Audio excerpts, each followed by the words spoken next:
Manipuri Literature da focus tawrakanda akoigi phazaraba Manipuri Literature sida kanana kari iri haina akoi learn tawminasi haina hodokiba program ni ngasigi show sida face oinadi ai khatang yauragasu imasu khonjen oina yaubiri aigi imagi maithongsi yam thuna yenginge ima yam thuna mathangi Saturday dagati utpayara adra ada ima busu ahanba maktada khurumjari ayang nasu tinbiriba ahalaman lai guru sing isa sing inaw sing ipwa sing isu sing punamapu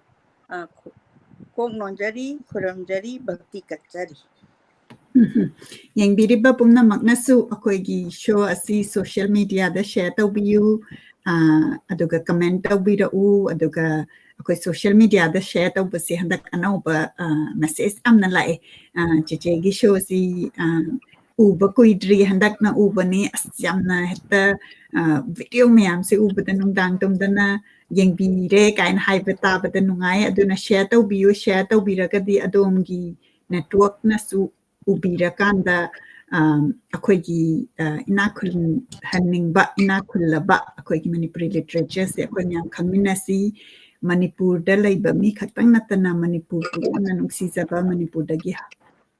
hodokkiba Manipur dagi chatkiba mafam dagi mayam yengbibasi taba yam nungai aduga akoigi Facebook aduga YouTube ki channel da akoina stream tawjabasi moigi algorithm si akoina share tawringkai mi hena akoina pau yauba ngamgani aduna minute amatang lawbiraga hujik amtang share tawbiyu aisu share tawjage aduga aina share tawringai sida ima kamain tawbiri haibadu amtang mayanda share tawbiyu aduga yengbiriba punna magnasu comment tawbira ubu kadai dagi yengbiribano karam tawbiri haibadu amtang akoida paudambi ayaki di taseng na dum aigi chalaiba punsi khongchat sida handak se ai mitki operation si tawruba sigi matung sida yamna clear oina aigi mit ubagi damakta di aina isorbu su hanna thagachai aduga punamakna su lai khorambi dana ai smain tawdana mit uba phangba che phangini haina aina khanjara kanda atopa amadana chahi si yama aga operation gumba tawbasi ai isa yam sonthai na ai huji ai se adum walking ka che ai gi campus da ai round hum chatpa ngamba che amakhak chatpa anirak ahumlak pothai ado ai si nong gi kankhala ka doira natraga na ai se adum sonda doira hai baki ai gi wakhanda ai na asraw na mati chatke rahe na ai anirak pothai moi di chokri ga yam thai moi gi kaino che quarter gi akoi ba se hanjing na ga su adum ayamba phammi na hadi phamde moi ni mapangan kan banina ado ai dia han marakda ina pai yam phamba oire hujik se khara mu chalaga chokri se ubada chokri se nungsiba ngak ta phamning ba adu mai tawraga ai se lei adubu paga daba numisimadi akoi gi show numisimadi ai tawda ba yade na khallira kaino khangde ai isa se isona pirakpani hana ai logjage ado ai hudi isa se yamna kanba dongna su mu phammi adumaina tawraga aina ngachi pajagadoriba aigi naw ibema mingoina panjarabada Laishram Jamuna Thamamri College gi assistant professor oiribi ibema se si aiga loina rakpache am kuina mana college hek join tawdringe mamangda di kaino ibani se khangnade aidi moina angang nina akoina chu chahi se adum hallabanina aduna mana college da aikoi college da join ka tawrokpase akoina 81 gi April gi tang mapan da akoi college se Thamamari college manga yang wa khiba chahi kaya gi pension phangdana to khiba ai dei chingna leiriba college manga se masi da ibe machina join tawbasi 1990 gi December dagi tawrokpadagi tinarakpasina mama sa luhongakri adagi magi luhongbadagi karidagi adum ahan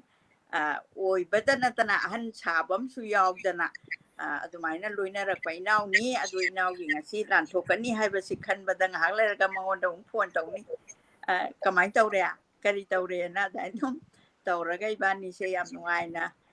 ꯋꯥꯔꯤ ꯁꯥꯔꯒ ꯍꯧꯖꯤꯛꯁꯨ minute 10ꯃꯨꯛꯇ ꯉꯥꯏꯔꯤ ꯋꯥꯔꯤ ꯂꯣꯏꯁꯤꯟꯈꯤꯕ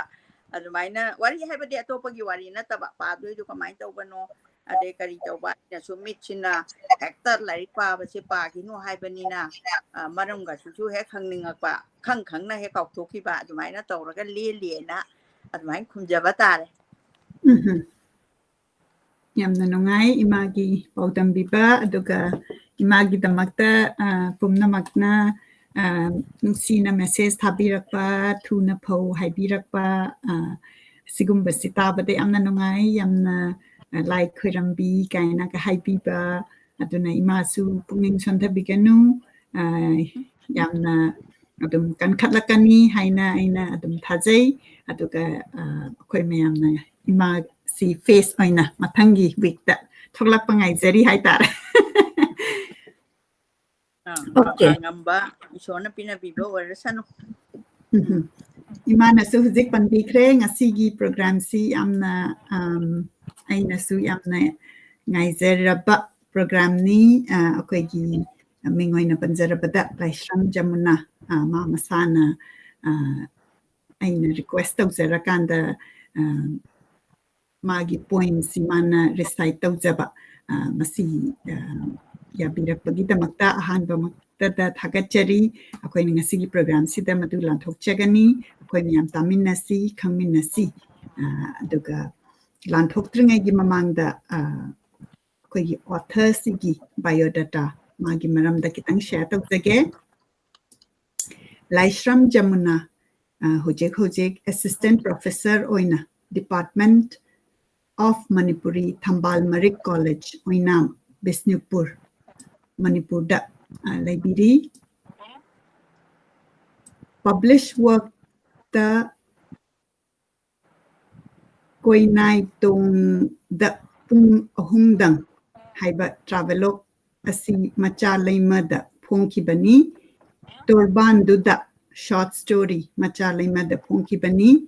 Ningsing Ironung the Gi Haiba short story see the wave Haiba JNU Kanchipur da Ponki Macha Singi Damak essay Macha Laima da Ponki Athoba poem Haiba si Macha Laima da Pongi ki Akhang Kanba poem asi Sangai local newspaper da Pongbi ki Laima Gining Thamtha poem in Laikol Masi akoigi ngasigi program asida lanthokchagani irup loi pairi buning sing na rakpa amasung maira paibi numit haiba SCSC su ibiki machalai mada lon yansin naba language pollution in lol haiba su ibiki English translation of Laimagi Ningthamtha published in Ada as Laima's Winter. Masigi website asi soidana yankatpiyu aduga akoina author asina masamakna masigi program asi da pabiba loirakanda aihakna su masi pathokjarake yamna nungsiba translation aduga magi writer asi akoi myam share taminasi ngasigi program asida Lupa Mangagi Wathok short story in the program Nupigi Thauram of All India Radio Imphal. Wahai Sagatpa, word formation of Manipuri grammar in the program serial Manipuri Grammar Tambiba of AIR Imphal membership si Laikolgi life member Oibiri. Masina samlapa akoigi introduction ni akoigi ngasi feature tawzariba mingoina panzarabada Laishram Jamuna ahanba maktada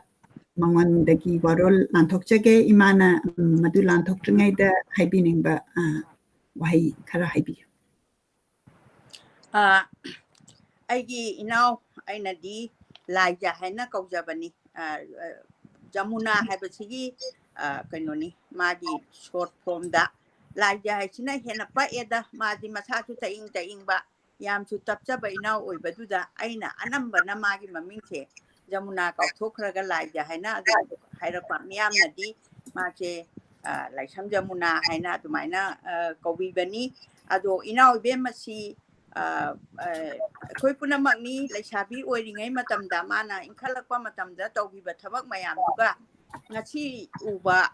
aigi Jamuna aigi inaw Jamuna bu ubiba miyamnadi mache karimta thabak tawramdaba oina ubigani maramdi machi yam chai oina Mingonda kasu kaya uthokningdaba dagi hanguraga su kaimta leiteda kaine am haiganba aduga magi manungda leirisidi aidi since 1990 gi December da ma se thama marikta join tawraba ni adumain tawdana ma adudagi tinarakpa duna hujik 2021 se sibawada lengdang hai akhoi se pawi phaudoknadana ai budi thabaktagi pothara agasu mahakna tawhuragasu aigi kolik mayam se asuki matik aina nungsinajaba akhoi gi staff se karigi nungsinarino habida mina mi nungsiba se leitaba waminarakpa se masina khwaidagi amuk khongamdaba nungsiba se oiba nungaiba kandadi nungairakpa kanda leirakpa marupsingdi nungaibagi ipaktuda thoina yamna ningsingbagi mami se masi yam sengdeng khali aduga thamamari college warakpadi ai 1981 gi April gi tang mapanda college hoban numitta oja kuni thoi join tawrini akhoi college se science board arts aduga Manipur dal linkhankiba college amatana sahi manga suna safar tawdabani adubu akhoi se khongbu chadaba haigadra ai samakti 1981 gi April gi tang mapandagi join tawjaraga madugi manungda chenba chongba kai ka so many adu leihre madu ai ithoni akhoi mayamgi mathoni but 1990 kano da 2009 da ai retire tawrakanda 1919 sida reconversion tawrini mayam amta khandana yengbiyu aduna 2009 sida ai tawrakanda 2019 sida ngarang nahandadi phongphong saba anoba government sina college taru akhoi pulap lokhakibase kaya kuina awaba khangminarakpanina aina ai inaw sida yamna hena ngasigi maparo yama oina aina yamna haijaningba yam uchaningbagi wafamni adubu aigi inawsi hanba lechabi oiringai matamda mase social work ta dum tawgadaba masibu luhongaroi tawbaza la kaina khalubani maramdi adwain tawdana Manipur da su maigi masung mamanaba ai kaya amasu leihori social work tawbasi yung kai palagadi masi kya chanadaba ma oiba aduna social work haibadi mana tawramba thabak se aina kitang panjage ko social activist ama oina nupi sengi thabak thoram kya dan mas mangin thana tawre tawrei se akhoi gi lesabi oiringai tisida ka masa lai magi general secretary se ma se several time mana pura ini secretary oiba se yamna chawrba thaw amane aduga masa lai maina huji konungi palace compound da huji hospital ama su leire adugi kitang changaga lei ai so adum khangi ade ibe masina mana masa lai mada oiringai gi du college da la akanda aibu mana kano akhoi kano gi nupilangi wangang loi ama oina aibu mana igi nausina oja ado handakti kano da kariba lamdo ai ka huju kaw ri sengu lam amada nupilangi wangang gi jaba yate haidana tamphalai rimbiga leiba lamdo madaida mase adumaina tawbanina ma kano tawi magi aina ga chupam jabanina nupilangi wangang ba inausina ingonda sinabibase aina adum sasai aduga ai su mimang thoksa hoyi aduga yam su nungai ba phawi ingonda adumain tawdana asina ingonda pirakpa thudang dugi wari ni aduga ma yamna kano social work sida ma kathoi adu general secretary kara koire aduga 1980 da Manipur gi disab area ka lauthopagi matangdo adudadi kaidore ma longdribani yam chauna thabak tawrini nupi gi huda saruk yaba nupi gi se mana ayamba matamda nupi gi awaba se mana nupi gi thabak se asaisida yamna pungning changna tawrakpa magi wari aduga magi mana tawrakpa thabak mayam se ujaruba matamda aina masi miyamda hangatabani aduga 1980 sida mana reserve area laukthokpagi sida nupigi yahu sida yamna maru oiba thodang laura kanda yaba tung da leiba nataba aduga secretary ama oina masa lai magi che phong kaya matam du da phongba waring phongba kaidoba jipa kriba Jamuna na pabi ki beda yaw ki ba mayam do masi matam dugi mano yam phajana iba aduna asumai tawduna chen chongba punamakse mahakse yam active oina tawbani aduga huji sumai talented yamna oidana ma iribani sijalibani tagumasung nupi haibasidi mayum pala kanda masase khara sondarakba aduga mana su yam chai oidana yamna khongdok chadaba aduna maram oidana kano che akoi miyamna mahakse karimta ichamchamba amani haina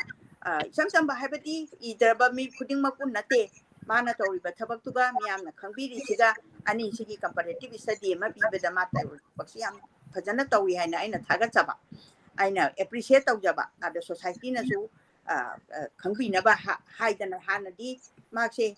lari ibrane kayam igene magi lari tubo kaina ka khanbado adu mai thabak yam tawba mini haibase aduna maram oidana akoigi finding the voice haibasina tawriba thodang di karino aina haibada aigi khangna chana bagi wari nate akoigi lotana lairamaba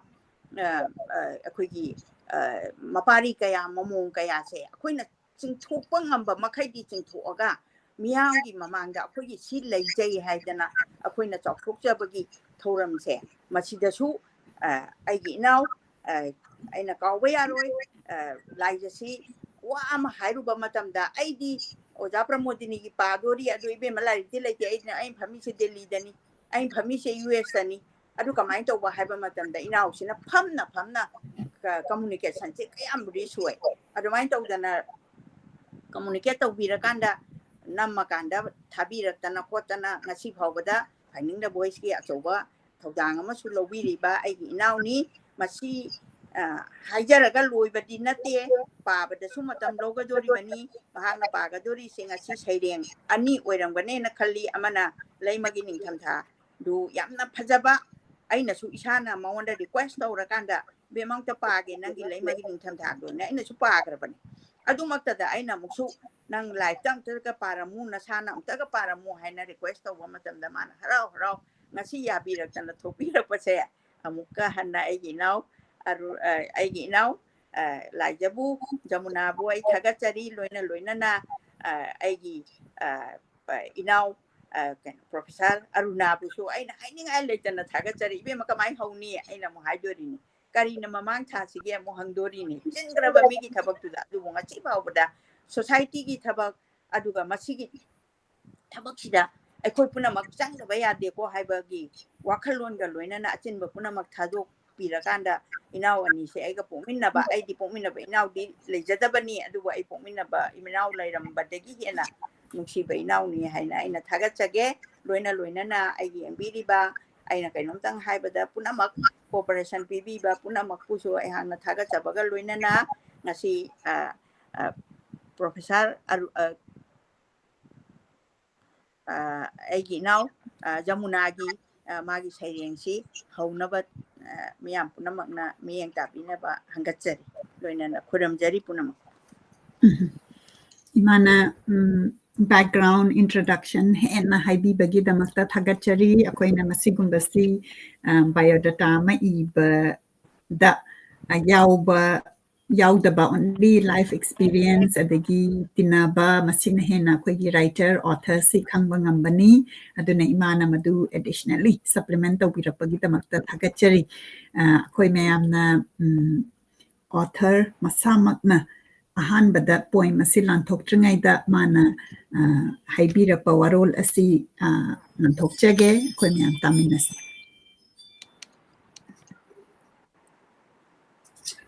Masigi Finding the Voices book club asigi book reading gi thoram asibu sinbi langbiribi ibema Monica Ingudam amadi Oza Sarosnalini Komdram anibu aigi saireng ani kudol taman bibagidamak thagachari amasung nungaiba phongdoksari aduga Facebook live asibu online gi kuthangda yengbiriba tabiriba punamaki mafamdasu nolokchari. Ehakna saireng anidang mayamgi mafamda khudol oina lanthokchage. Saireng ani adudi laimagi ningtamtha amadi loktak. Aina ahanbada lanthokchagadoriba saireng laimagi ningtamtha asi mafam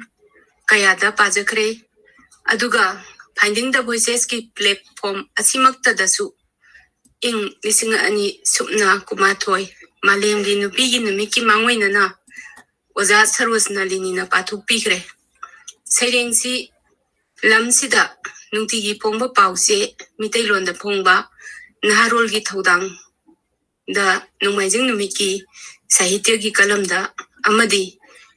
Laimarol khorjai kol laikol na phongba mitailongi journal laikol se phongdasu phongbikre. Makha tarakpada English ta akoijam malem nganbi aigi sanupi na handoktuna Bilal Tanir amadi Pauline Pen anina co-editor oiba isu ada haiba e-journal asida ing lisingani supna kumathoigi July thada phongkhre. E-journal asi Commonwealth Foundation gi makhada Commonwealth Writers singna run tawraga sillangbani. Aigi ani suba saireng asidi ngasi ihan hana pathok chagadoribani. Ibadi ing lisingani supna ahumda ijakibani. Jahi taran nipangi matungda pajagadoribani. Tabirasi.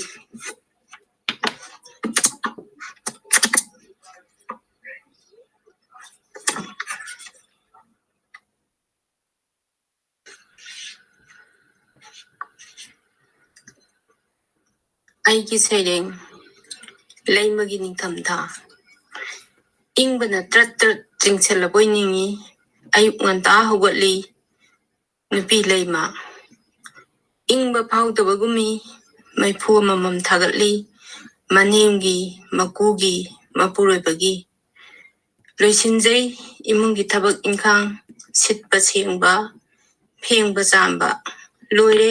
iru maithajaba Hangat handa chatpada yengjai maiphuda phalap imungi chanaba amuk sem sai loire punamak chanare mabuk penna leimasu chai mapuroibagi mahaprasadi ngamna chatnakhre magi mathau nupi leima madi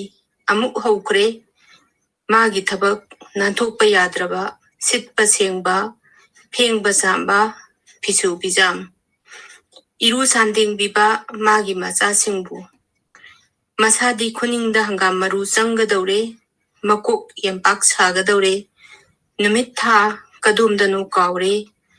nong amangale numit ama takre asita mangaire mangonda phawriba hayeng sulai mangonda ngarang dongna machatki ngasi hayeng Chakhi asum kadaino karino nupi leima manabu kari taukrabage mapukningdadi khali himaloi joy tauruge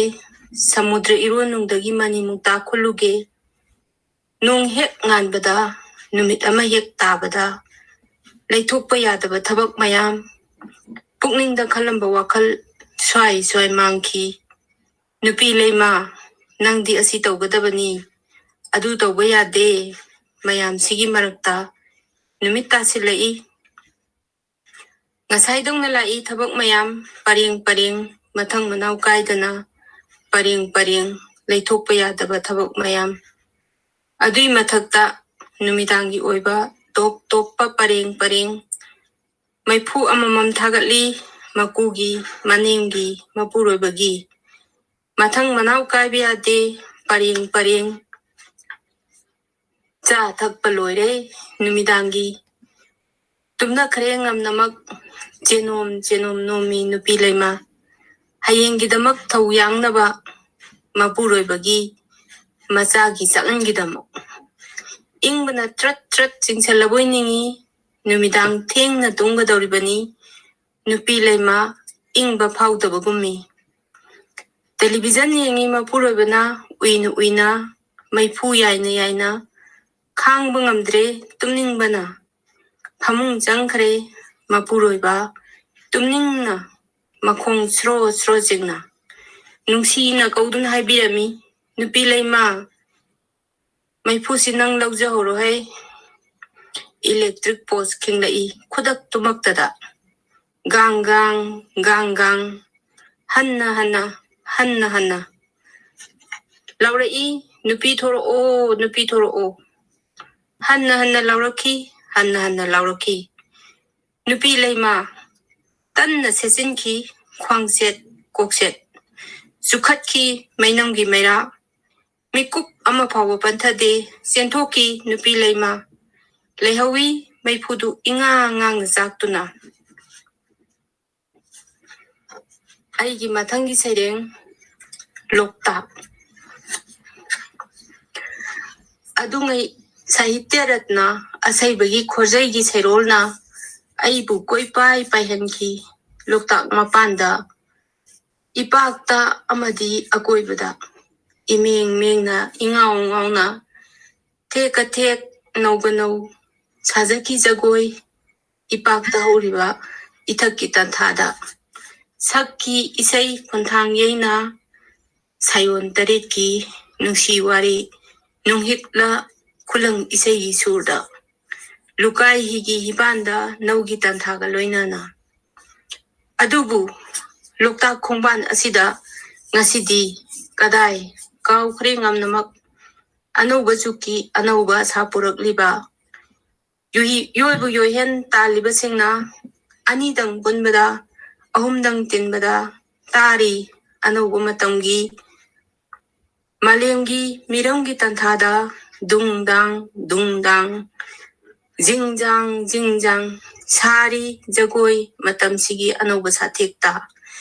mana pamjaba pizonda maning tamna nungaijana haraujana penjana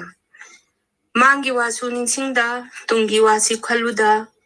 hanki nungaina mayumda hundoklamlaga mafam dumaktada kari sukhanda chakhotpagi mamal hundokkhak mayam adungai majaibi malanglen thadoina thamang khongde injingai hangen tekhido tikhaningna mathanglena samjakhido samjaningna ninjaba saenbi kanabu leibage hangbada luraba laije ironungduda tariba majaibi magi mirenda khutna thinduna takibado thajadana kaya da tujungna harau nungaijakiba sabi sanau anido adubu ngasidi luraba mingselgi masak oiraba laija mangkhare phumdi manungdugi iron nungdudana hundokkhak mayam tumhanba manghanba ngamdraba arengkhak mayam sumtharakliba isungga loi thengnabada singam nangamdraba iron nunggi thawai kaya tangjabam lauriba thawai kaya ngamna thiri asengba ising asengba malangi sahum machugi sikla kaya su makum matha laklabada sakta pham khangdabagi tengtha sairol sakladuna ngasidi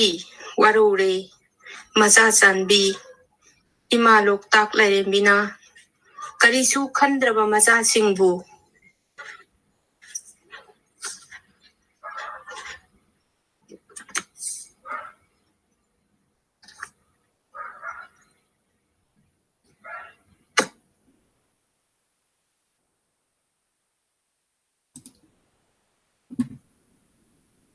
matang asida akoigi poet masamakna author masamakna recite tawbikiba poem ani asi lanthokchaba loizare yengbiriba punamakna poem asi tabada kari phaubi habadu amuktang share tawbiro writer amana mana izakhiba words se ahambagi poem sina 18 years before gi mamangda ikhiba word ni adubu aina hana imana pabiba taba aduga isana pajarakanda khanbaduga writer masamakna magi khonjen sina pathokpirakpa kandana henna the different experience ama phaujai yamna precious oi haina khanjai words sing sigi pathorakpa kanda magi maduda yauriba energy maduda yauriba feeling du ne yamna special oiba content ni haina khanjai masigi damakta akoigi author writer poet Jamuna Laishram mingoina panjarabada aina nene haina yamna nungsina kauja ba nene bu khurumjari akoi da sigi maman lairaba asi share to bi bagi damakta yengbiriba pumna magnasu love and like amtang thabira u amtang akoigi writer gi damakta asi share to bi bagi damakta mayam love and like thabira I amtang yam namta thabira u akoi mayam support to minasi aina screen sida pungan ngang na yamdri amtanga thabira ko ai masida pai halake amta khupi tingthopira u pumna magna thank you so much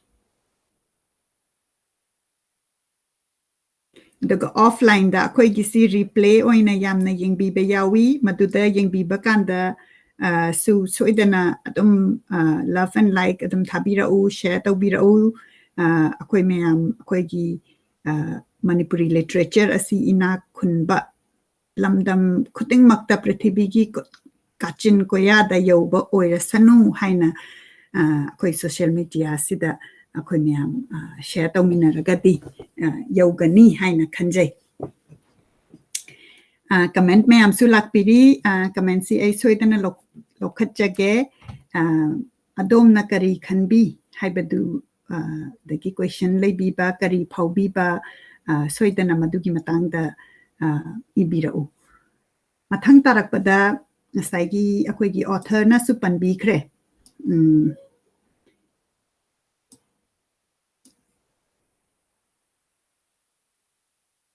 Laimagi ningthamtha haibase English da translation laibase aigi damakta di akoigi imana maitai lo gi literature sida focus tawraga aina translation da focus tawzabani translation si yamna maru oiba akoigi Manipur gi writer sing sina Manipur gi thought Manipur gi situation se reflect tawzabani masisi akoigi prithibi gi thungna yauhanba haibase akoigi responsibility ni aduna translator mayam thopira kanda akoigi phazaraba work singse amuk translate tawbira kanda English da puthopirak pagi damakta thagachari aduga tasengna di aina ngasigi akoigi poem laimagi ningtham thagi translation se masi aina hana link taw rakanda aina pazakre yamna phasai aduga aina matang da khangdabana translate tawribasi akoi author gi machanupi ni haibasi aina da khangjahudaba ngasigi warol sida share tawbirakpada madu khangjare madu tabada hena nungsiba chawthokpa pok chai aduna akoi mayamna akoi gi phasaraba work Manipur gi laibasing si translation gi the focus tawnaba chongthokpira u akoi mayam world sida word sing se yohan si hainai amukasu ningsingjari adagi website ase ai share tawjarake masi paba loizaraba matungda Laimas Winter translated from Manipuri Maitai Loan to English by Akoijam Malemnganbi Akoijam Malemnganbi bu hanna amukasu thagachari finding the voice ki site dagi sumain tawdana asuk chawraba Commonwealth writer gi platform da Manipuri author amagi work highlight tawba haibase akoigi amna chawthok chaningai ni aduga website asi gi link asi share tawjarake yankhatpiyu aduga hena content puthokpirakani haina madugi thazaba hope tawzari. Translator's note. The most striking feature of this poem is its ability to embed the element of layered oppression of woman, while instilling a sense of empowerment in the woman in Manipur. It was important as a translator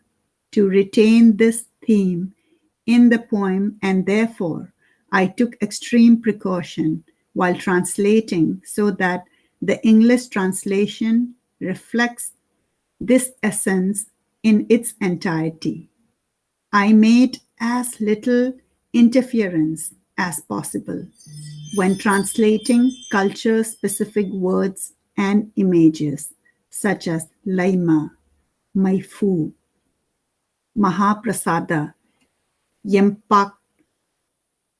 Kwangchet, Kokset, Mainam, and Maira. They are elaborated in the notes at the bottom so that readers grow familiar with these terms and understand the context where they were mentioned. As far as diction is concerned, this translation makes an attempt to retain the sense of urgency and redundancy embedded in the original version.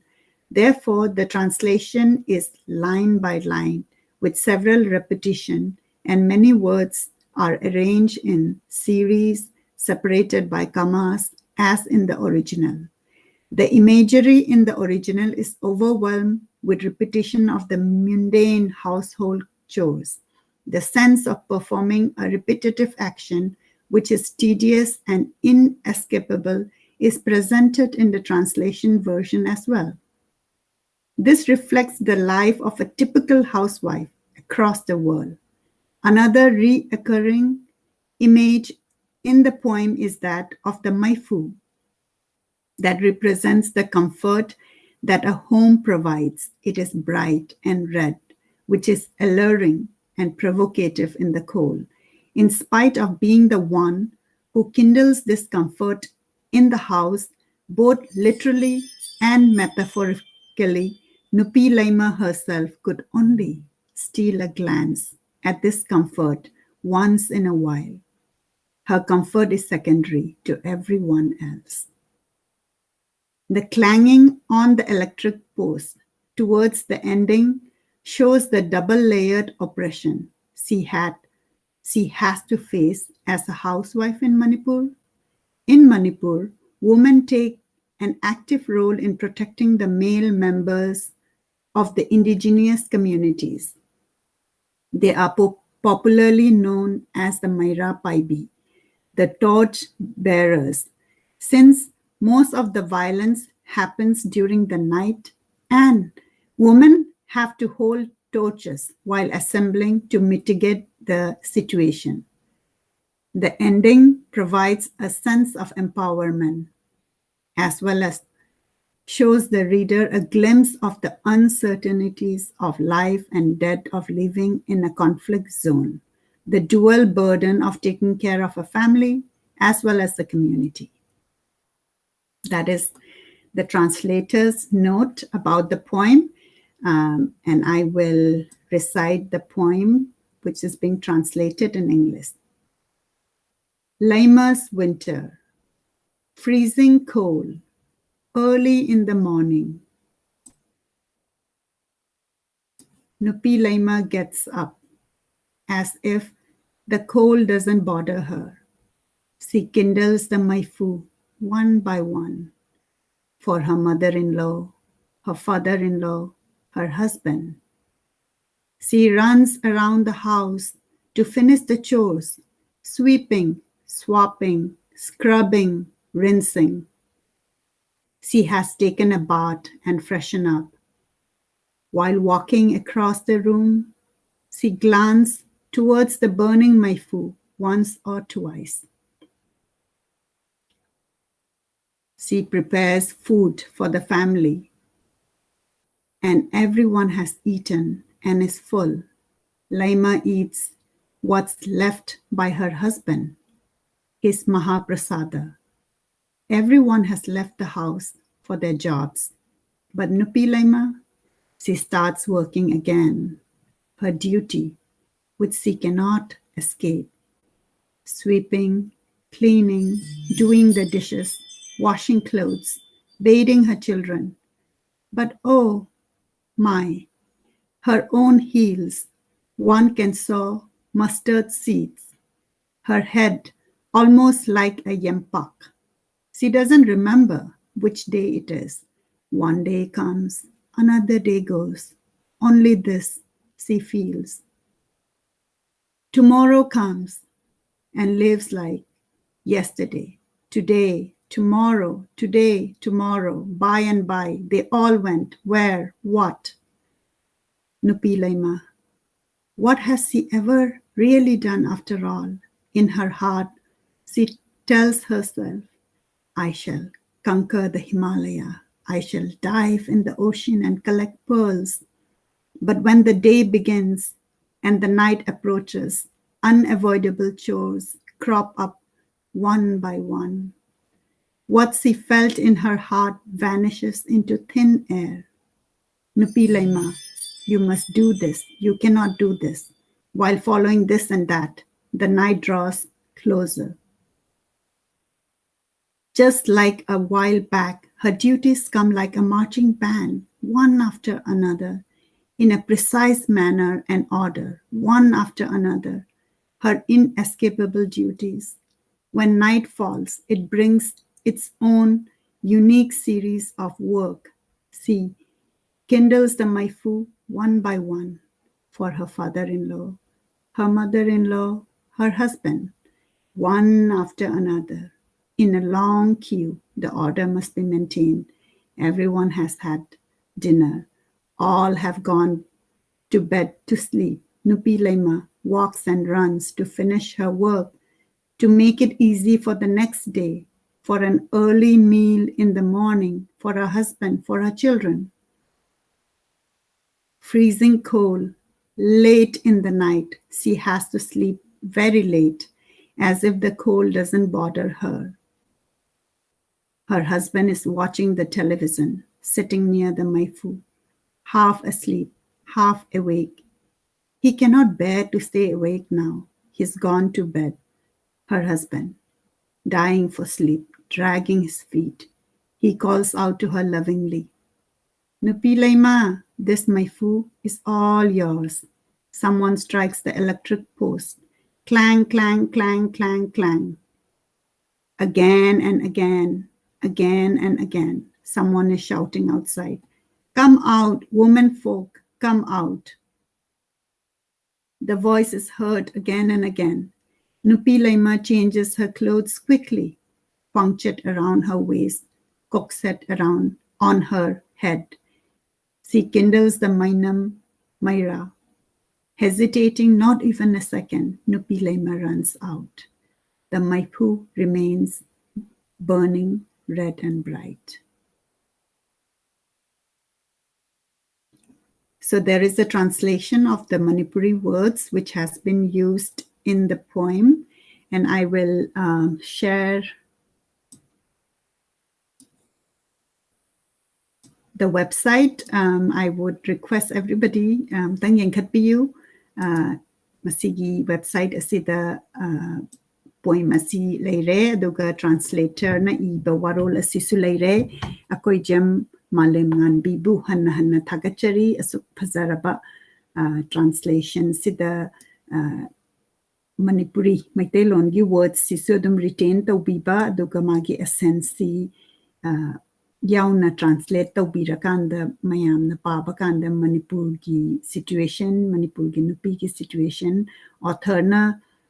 magi voice se mangdan naba hona bibagi damakta thagachari aduga masigi website sida sigi article sigi the laibiriba art asemtang yang biu ayamtang zoom out to zarake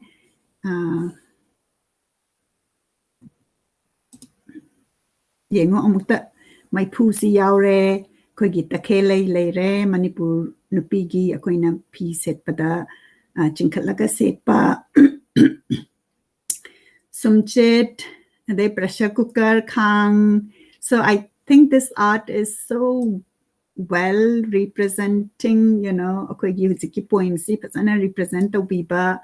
raga yakpirakpani masigi artist si aina yengbadaming si fazana pabadi ngamdre adubu it's very very nice artist ki details su aina thigachagani aduga soitana mayamna yenkhatpiyu aduga pabiyu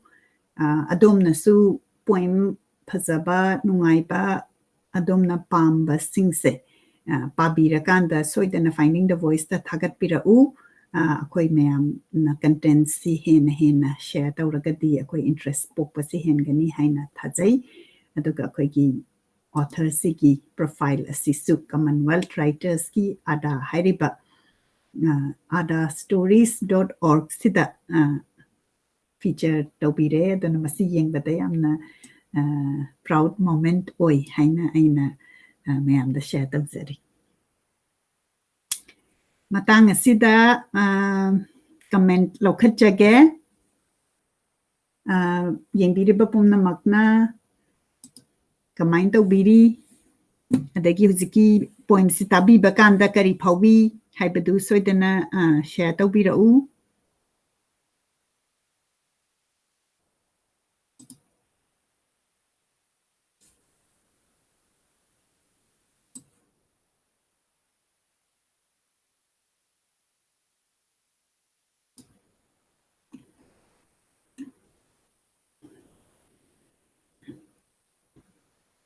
Ambrose ready close na. Thanks Aunt Taina Ibirai. Thank you so much for watching. Sashikanta hidang mayumna pumna makpu kurumjari haina Ibirai. Mercy Maibamna watching from Thobal kurumjari. Aboka nenega busu haina Ibirai. Maibam Bhaneshwari na kurumjari haina Ibirai. Sorai Sem Aneshwari Suyengbiri Buddha Khwairakpamna Ibirai Madam Jamuna Bu Kurumjari Iramdamgi Lamkoi Wari Ibi Madam Bu Mapuna Thaujan Biba Oirasanu Travelog Ibi Mayam Thoglak Pa Oirasanu Haina Ibirai Nirmala Rajkumari na Ibirai watching from Ahaluk Imphal East haina Ibirai Moirangthem Nagendra na Ibirai Kurai dagi Yengzari Oja Jamuna gi Saireng Nupi gi Thaudang Paudam Liba Saitha Yamna Phazai Nungsi haina Ibirai Babi Sorai Samna Nupi Laimagi Saireng Taba Phangzaba Nungaijai haina Ibirai yamna special oibe episode ni akoina author masamakna ibasi akoi last week tagi akoina chandokba hojabani aduna hena masigi feelings si taba kanda akoina nungaiba nungsiba phauba haitare ko author masamakna mana recite tawjabase aduna aigi huzek yamna achetpa goal oina writer sing sine ibibasi moida kurumjaraga amtang recite tawbiyu haina nizaraga finding the voice ki program asida koi santokjage aduga akoi gi upcoming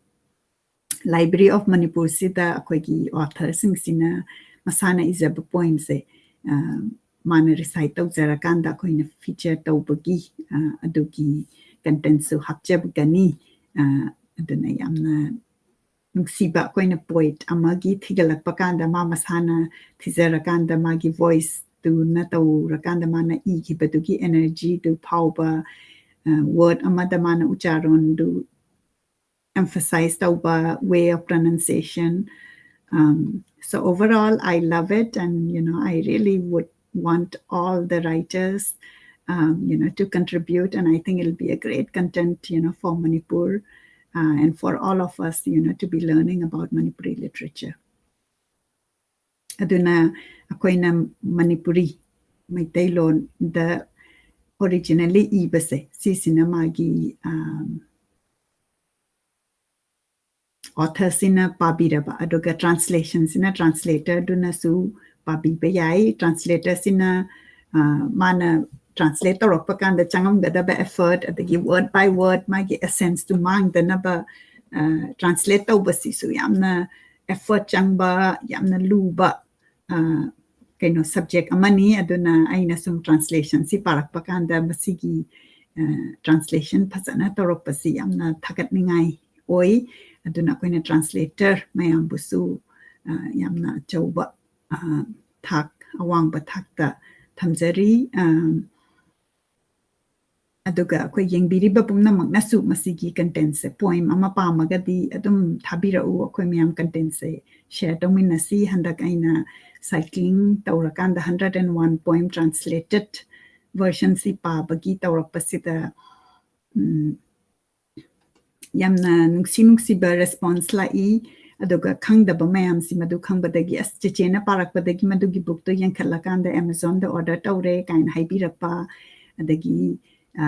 cheche adugi author dugi larik tu phangde kamai phangni kain harakpa duna akoina thabak ama taurakpa kanda dum university na mathang kari chatkani haibase takpirakpa haitare aduna akoina Library of Manipur se horakpa kanda akoigi initiative yamna nungaiba akoi tawzarakani writer mayam gi damakta akoina poem publish tawminaba aduga Amazon da phanghanba sigumba gi initiative poem short story mathang adumaina dum sinjarak Babi Sorai Sam okay aina masi pakrabra oja Jamuna gi Saireng nupi gi thodang paudam liba saitha yamna phazai nungsi moirang them nagendra na haibi bani masi pakre makha tarakpada Arif Aribam na ibiri yamna phazai Saireng si masa na pathok patabasi Arif nasu aigi wakalon si ga dum janana yabiri Arif ki comment asi pathok pasida aina khudong chaba lawzaraga akhoi gi community si samkat pakanda akhoi imana sunga sai introduction da haibikre akhoi na literature Saturday show si torak pakanda akhoi na front and the leraga su back and the amna support birakpa akhoi gi guest speaker adagi content creation tawbakanda ahan laman na takpirakpa akhoi gi core team kemta ego leina dana si tausi haina akoi collaborate tawminaba aduga amuk akoi gi nauriba generation sina amuk moigi technology haibasi akoi gi ahan laman na technology sina bada kitang waraga su akoi na Facebook live chat pasida link thiba hei kadai dar chakre khangde kain haibagi sida Arif Aribam sigi yamna nungsiba mana group ama sema kanda maduda akoina life hek thabasida share tawraga adoidi laire dana link to the click tawrakanda dum chatpanina aduna Arifpu adugumba gi wakhan loan volunteer tawbi bagi damakta thagachari Buddha khwairakpamna ibiri i nupi laimana Manipuri nupi singi phibam oiribi loktaki Saireng si mitta ui mingsel gum thamning bagi paujel ni haina ibirai ngasai second poem loktak tu gi maramda comment si tawbirakpani mathangi comment si ai ming paba aigi adsida tholaktre adubu love sign ama thabirai Shashikanta hidang mayumna phidam ningai oirabi maitai nupi amagi saktam amasung loktaki marai bakpu saitha biri ba Saireng animak phazai thumbs up bibirai Nirmala Rajkumari na ibirai Oja Jamuna gi saireng animak yamna yamna hanmuk Oja Saroj Nalini na pabat tajakhibada yamna nungaijakhibani ngasi aibi masana paba tajabasisu nungaiba phaujai isadasu kharadi adum panjai thagachari finding the voices sign ibirai laimagi ningthamtha se 18 years ki mamangda ikhibani atu daidu da nupi amagi housewife amagi magi household chores to the tauba duga sing to singthana bidaba adugumbagi phibam si huzik adum tok padi natri adum nadi oiraga akogi modernization adagi education masila akanda adum household chores huzik ayamba matamda partner oiriba nupa nupi animakna khusam namna adum share tawna basi ki awon ba amadi ai isamangna dum ujai aduga awon basi porak basi aigi motadi akoina su fight tawba machangi natragadi akoina sum yai haidana mana dum tawsanu haina dum tawragadi kaisu adomgi aigi damakta fight tawbi gadaba chongthora oi aduna isana isagi advocate oirakanda masagi laimagi ningthamtha sida sentence ama mana haikibaduda aingonda yamna nuksiba ma phawe di nupi sina mana mai wakhanduda di household chore duda dum laikhredana do mana this himalay karuge dagi adu tawruge na mai wakhanda leibadu pangthokpa ngamdabadu ado aina amuk mayamda aigi belief aina thajaba amtang share tawjaragadi akoina pamjabase hoi mayamna pamjabadugi expectation duda dum tawragadi akoi pamjabadu thungoi aduna akoina pamjabasi su thungnabagi damakta fight tawba akoina boundary semba sigumba sigi wakhanlon chu kitang dum aina share tawningi akoigi anauba angangsing akoi high achiever ki workshop ta akoi mayam wari sanaba kanda isana isa belief tawjaba ai masi tawba ngamgani ai masi tawge haragadi ai time si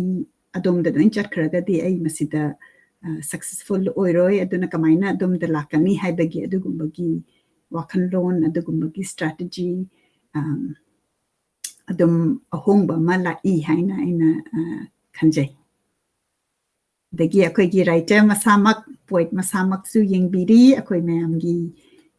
show sida yaubiri nene Jamuna bu khurumjari yamna nuksiba successful oiba live show ni haina ina khanjai ngasigisi aibu khorirolgi ipakta puthokpi bagi damak ngamkhai leitana thagachari haina ibirai nene hena ibirau adagi ngasai nenegi work sida loan yansinnaba language pollution in lol hairiba essay articles angtang share tawbi you haina request tawzari masi aina aigi site tagi su oiraga akoina finding the voice ki listener sing na su request yamna lai akoigi Meitei loan Manipuri literature se magi history akoi loan se kamaina horakibano loan gi maram de hena khangningi adugi content adagi akoigi expert akhang ahi mayam gi adugumba content sembira u haina akoigi nauriba angang sing na request lakpi aduna masigi essay gi maram sida ngasai list aina sida ujaba kanda masidi amna akoi mayam gi kana gani haina khanjaba essay ni amtang share tawbira u haina nene da nijeri Hamom Pramod watching from Montreal Canada Pramod pu sukhurum jari amna nungai sumaina koina social media da koi finding the voice amadi Manipur mirror hamong pramut na lit tauba masina henna koi gi handaki covid ki in between sida henna promote tauba henna writer book connect tawhanba sigumba platform asi puthokpirak pagi damakta thagachari Irom nganthoi chanuna ibirai watching from Kakching Khunau Umathel haina ibirai Makata na ibirai Nirmala Rajkumari na Oja Jamuna gi saireng animak yamna phajai masi aina pathokraba mali amuk repeat aigi sida lakpagi aina amuk lukhatjabani mathang amuk pathokjarage irom nganthoi chanuna ibirai Oja Jamuna Laishram gi saireng taba phangjaba amadi ma'am Monica bu ngamkhai leitana thagatpa phongtokchari haina ibirai Rajendra na ibirai nupi laima nangdi yumbi rembini Minai nupini samaj sanskarini manghanganu nahaki ningthijaraba saktam malem sidagi haina ibirai masigi comment si ay kitang gyan tadre magi second word sin aina gyan tadre si minai nubini hai si aina yajaningde aina pabalan banara madu tang sengtok pira agadi thagachagani imagi comment amalai ima na amuk akoi gi app sida changbira o link to da aduga amuk akoi makata bagi wari sabatu ima ga saminasi brainy moirang themna ibirai awaba feeling amadi adum yawi saireng sida cham chamba saireng amadi nate haijage nupigi issue mayam phumli aigi oiba opinion ni yamna chumba observation ni brainy na haibirisi maiphugi saireng da piba comment ni ma'am haina ibirai I think asagi hariba point sida nupi sina tau badu da awabadu obviously ma adu utline ba magi hopes and aspiration duga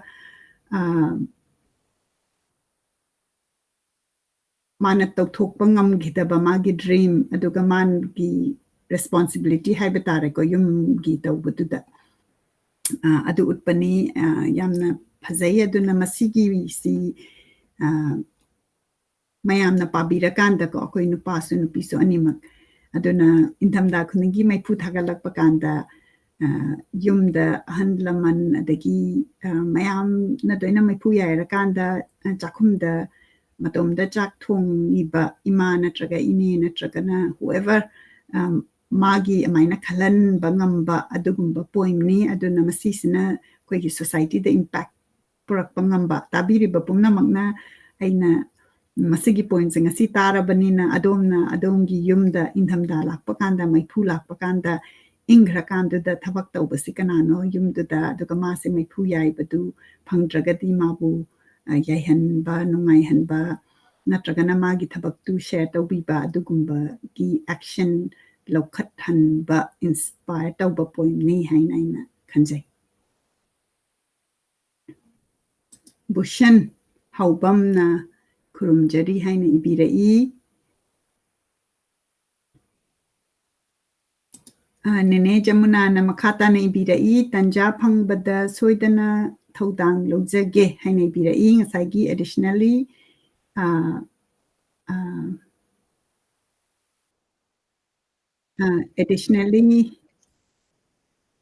koina loan gi article dugi matang dani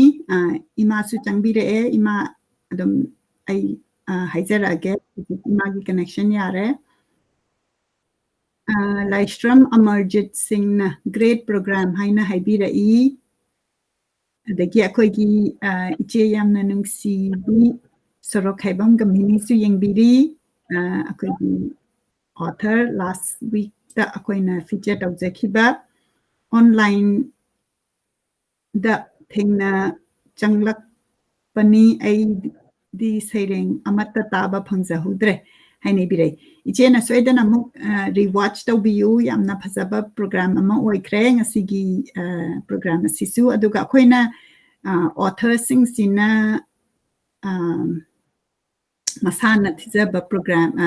saying singse ama akoina clipping si lokto kanda Library of Manipur da akoi archive daw zagani aduga Facebook ama di YouTube das akoina playlist ama same kanda akoina share tau jarakani akoi mayam adum taninga kanda akoi je poems se amuk tang ta ba de pen da bane don I did them poems hanjan na ta ba gi habit lai adom na de like yam na pa ba poem yam na pa ba paning ba mi na so dum tauram gani haina khalli aduna akoi gi playlist lai ragadi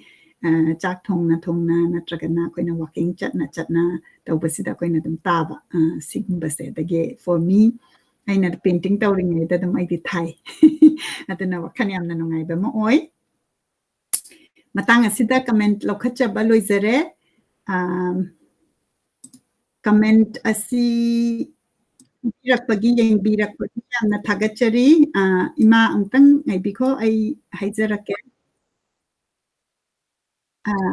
angtang ngai biko ima aduga aina angtang laukchaning ba mana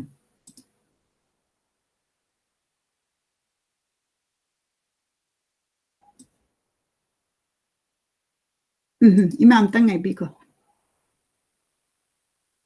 Ako imasi kamuk chang birai. Aina amtang kainom tang lauk thok jage aduga lauk thok jaraba sigi mata matungda amuk putsan jarake.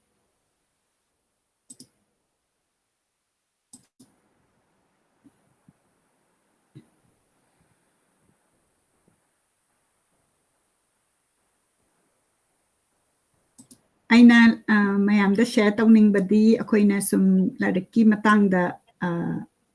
koi mayam si khana naina banina anauba larik kanana kari phonge haibasi su share tawmina si ado handaki week sida aina Facebook da masigi post ase thingna jabani thangjam ibo pisak thagat pirakpani oja thangjam ibo pisak ki magi poem si aina Facebook da masamang na thizaba adugumba poem khara so dum aina follow tawjai yamna phajai aina yamna follow tawjaba writer ni aduga aina translation ge lam sida hena focus tawjabanina masigi post September 13 da post tawirakpani Thangjam ibo pisakna iba poem sing si the smell of man hariba poem se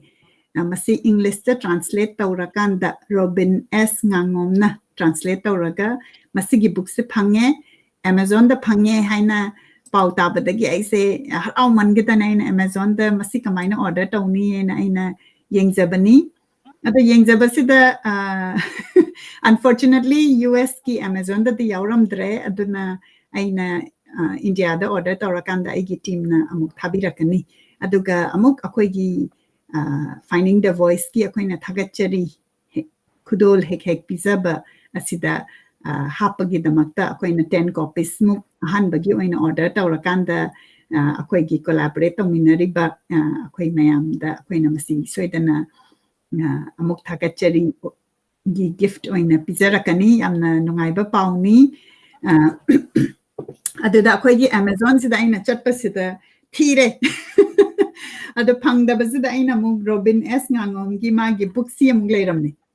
The Desire of Roots haibase adu masi order tawrakanda aina phange aduna hujikti amna technology kena tawrabani na pot se phangba kanda magi mafam chana hapagadi am thuna yobai di aina 13th masi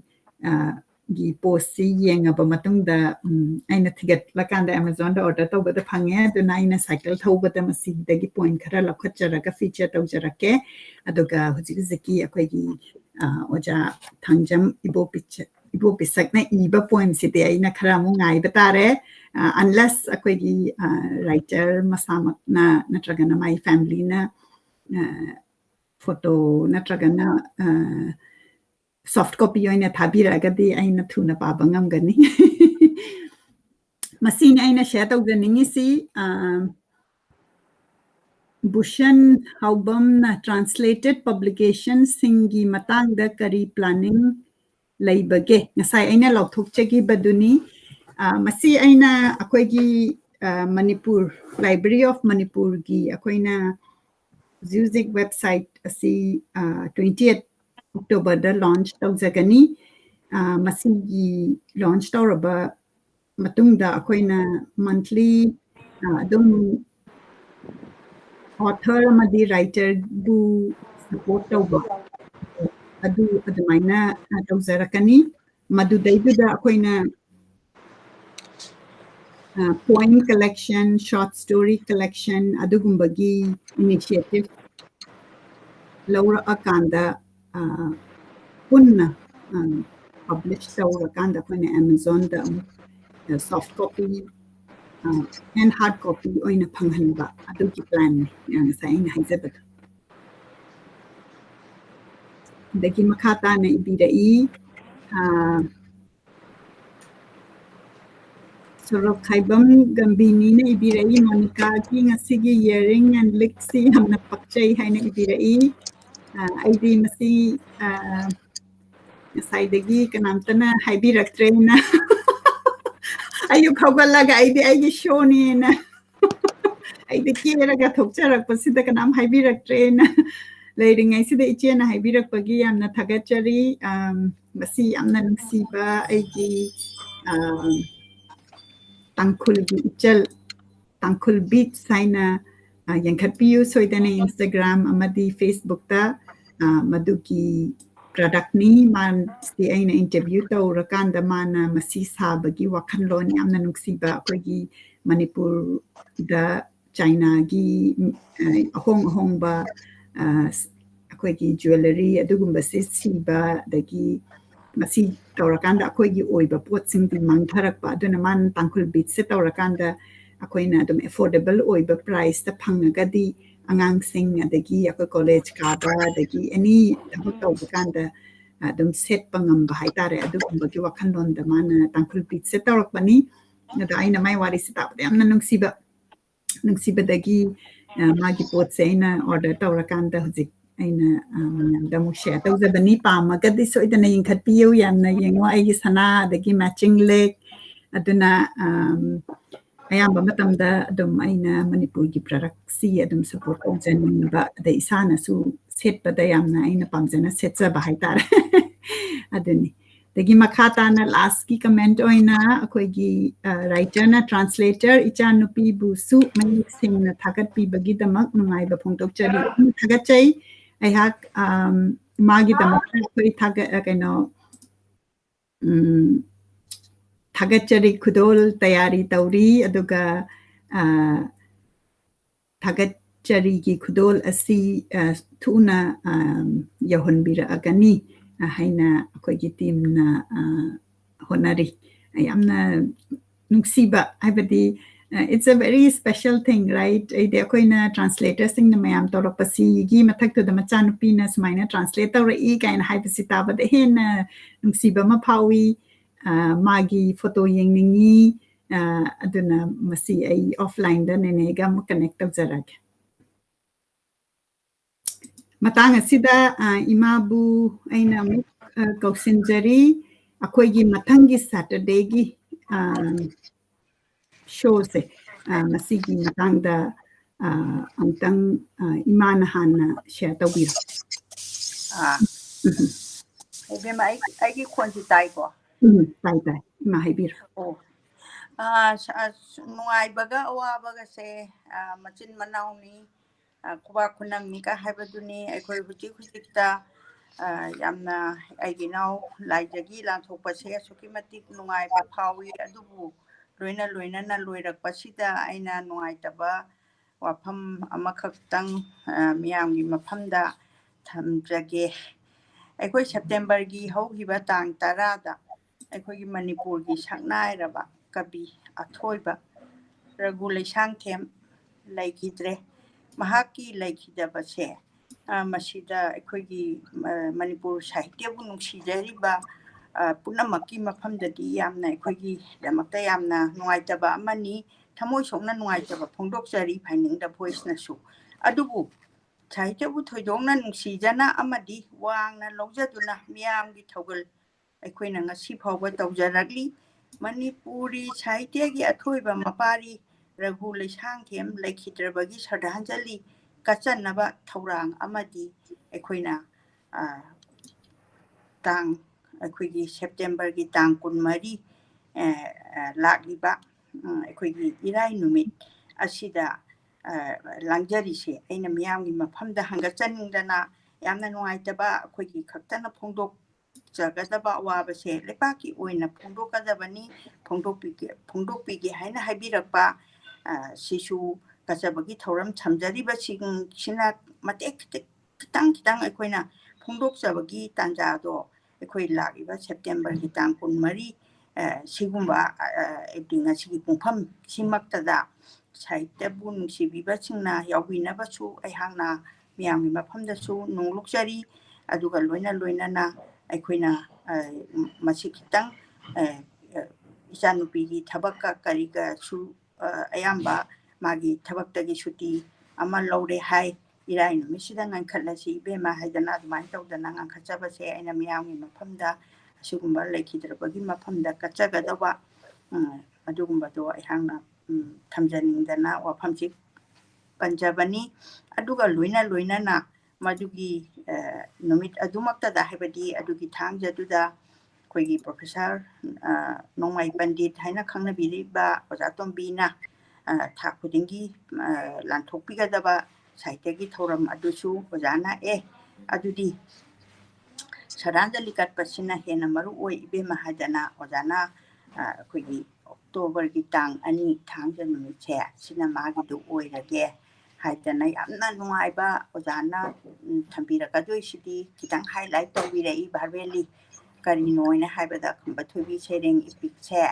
ꯄ꯭ꯔꯤꯊꯤꯕꯤꯗ ꯂꯩꯔꯤꯕ ꯏꯄꯤꯛꯁꯤꯡꯁꯤꯒ comparative study ꯇꯧꯕꯗ ꯑꯩꯈꯣꯏꯒꯤꯁꯤꯅ ꯍꯦꯟꯅ ꯊꯣꯏꯗꯣꯛꯅ ꯃꯆꯪ ꯌꯥꯎꯕ ꯄꯣꯠꯅꯤ ꯍꯥꯏꯕꯁꯤꯒꯤ ꯃꯇꯥꯡꯗ ꯑꯣꯖꯥꯅ ꯊꯝꯕꯤꯕꯗꯨꯅ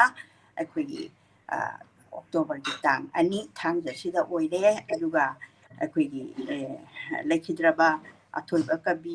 ꯁꯤꯒꯤ ꯃꯥꯒꯤ ꯁ꯭ꯔꯗꯥꯟꯖꯂꯤ ꯀꯠꯆꯕꯁꯤꯅ ꯑꯃꯨꯛ ꯑꯣꯟꯊꯣꯛ ꯑꯣꯟꯁꯤꯟ ꯈꯤꯇꯪ ꯇꯧꯗꯕꯗꯤ ꯌꯥꯗꯗꯅ ꯑꯩꯈꯣꯏꯒꯤ ꯏꯔꯥꯏ ꯅꯨꯃꯤꯠꯀꯤ ꯄꯨꯡꯐꯝꯁꯤꯃꯛꯇꯗ ꯑꯩꯈꯣꯏꯅ ꯂꯥꯟꯊꯣꯛꯆꯒꯅꯤ ꯄꯨꯝꯅꯃꯛꯄꯨ ꯈꯣꯏꯔꯝꯖꯔꯤ ꯄꯨꯝꯅꯃꯛꯄꯨ ꯑꯋꯥꯕ ꯐꯣꯡꯗꯣꯛꯄꯁꯤꯗ ꯌꯥꯎꯕꯤꯅꯕ ꯍꯥꯏꯅ ꯑꯩꯍꯥꯛꯅ ꯍꯪꯒꯠꯆꯔꯤ ꯑꯁꯤ ꯍꯥꯏꯖꯔꯒ ꯑꯩꯍꯥꯛ ꯇꯦꯟꯁꯟꯖꯔꯤ ꯏꯃꯥꯅ ꯃꯁꯤ ꯂꯧꯊꯣꯛꯄꯤꯕꯒꯤꯗꯃꯛꯇ ꯊꯥꯒꯠꯆꯔꯤ ꯑꯩꯈꯣꯏꯅ ꯐꯦꯁꯕꯨꯛꯇ ꯇꯥꯏꯃꯤꯡꯁꯨ ꯁꯣꯏꯗꯅ ꯁꯦꯌꯔ ꯇꯧꯖꯔꯛꯀꯦ ꯐ꯭ꯔꯥꯏꯗꯦꯗ ꯑꯣꯏꯅ ꯂꯥꯟꯊꯣꯛꯆꯒꯅꯤ ꯑꯗꯨꯅ ꯑꯗꯣꯝꯅ ꯑꯋꯥꯕ ꯐꯣꯡꯗꯣꯛꯄꯁꯤꯗ ꯋꯥꯍꯩ ꯑꯃꯅꯤ ꯃꯥꯒꯤꯗꯃꯛꯇ ꯍꯥꯏꯕꯤꯅꯕ ꯅꯤꯖꯔꯤ ꯑꯩꯈꯣꯏ ꯃꯌꯥꯝ ꯑꯣꯅꯔ ꯇꯧꯃꯤꯟꯅꯁꯤ ꯃꯥꯒꯤ ꯋꯥꯔꯛ ꯃꯥꯕꯨ ꯈꯨꯔꯨꯝꯃꯒ ꯅꯤꯡꯁꯤꯡꯃꯤꯟꯅꯁꯤ findingthevoice@gmail.com ꯗ ꯁꯣꯏꯗꯅ ꯊꯥꯕꯤꯔꯛꯎ ꯚꯤꯗꯤꯑꯣ ꯑꯗꯨ ꯅꯝꯕꯤꯔꯒ ꯅꯠꯇ꯭ꯔꯒꯅ ꯑꯣꯟꯂꯤ ꯚꯣꯏꯁ ꯑꯣꯏꯅ ꯑꯣꯏꯔꯒꯁꯨ ꯑꯗꯨꯒ ꯑꯩꯈꯣꯏꯅ ꯄ꯭ꯔꯣꯒ꯭ꯔꯥꯝ ꯑꯁꯤ ꯇ꯭ꯔꯤꯕ꯭ꯌꯨꯠ ꯄꯤꯕꯒꯤ ꯄ꯭ꯔꯣꯒ꯭ꯔꯥꯝꯁꯤꯗ ꯃꯊꯪ ꯑꯩꯈꯣꯏ ꯂꯧꯊꯣꯛꯆꯒꯦ ꯍꯥꯏꯔꯒ ꯉꯁꯤꯒꯤ ꯄ꯭ꯔꯣꯒ꯭ꯔꯥꯝ ꯑꯁꯤ ꯂꯣꯏꯁꯤꯟꯖꯅꯕ ꯇꯧꯖꯔꯒꯦ ꯌꯦꯡꯕꯤꯔꯤꯕ ꯄꯨꯝꯅꯃꯛꯄꯨ ꯍꯟꯅ ꯊꯥꯒꯠꯆꯔꯤ ꯑꯩꯈꯣꯏ ꯃꯌꯥꯝꯅ ꯍꯥꯟꯅ ꯃꯅꯤꯄꯨꯔꯤꯒꯤ ꯂꯤꯇꯔꯦꯆꯔ ꯈꯪꯗꯕꯁꯤ ꯊꯤꯗꯕꯅ ꯑꯣꯏꯔꯝꯃꯦ ꯐꯖꯕ ꯃꯐꯝꯗ ꯌꯥꯝꯅ ꯂꯩꯔꯝꯃꯦ ꯍꯧꯖꯤꯛꯇꯤ ꯂꯩꯔꯤꯕꯁꯤꯡꯁꯤ ꯑꯩꯍꯥꯛꯅ ꯉꯝꯃꯒꯗꯤ ꯅꯨꯡꯇꯤꯒꯤꯒ ꯁꯣꯁꯤ ꯇꯧꯅꯤꯡꯉꯛꯑꯕ ꯃꯇꯥꯡꯅꯤ ꯑꯗꯨꯕꯨ ꯍꯧꯖꯤꯛꯀꯤ ꯑꯣꯏꯅꯗꯤ ꯑꯩꯈꯣꯏ ꯋꯥꯟꯁ ꯑ ꯋꯤꯛ ꯑꯁꯤꯗ ꯑꯗꯨꯝ ꯇꯧꯔꯒ ꯀꯚꯔ ꯇꯧꯕ ꯀꯟꯇꯦꯟꯠ ꯃꯌꯥꯝꯁꯤ ꯇꯧꯃꯤꯟꯅꯁꯤ ꯍꯥꯏꯔꯒ ꯉꯁꯤꯒꯤꯗꯤ ꯄ꯭ꯔꯣꯒ꯭ꯔꯥꯝ ꯑꯁꯤ ꯇꯦꯟꯁꯤꯟꯖꯔꯒꯦ ꯂꯣꯏꯁꯤꯟꯖꯔꯒꯦ ꯌꯦꯡꯕꯤꯔꯤꯕ ꯄꯨꯝꯅꯃꯛꯄꯨ ꯈꯨꯔꯨꯝꯖꯔꯤ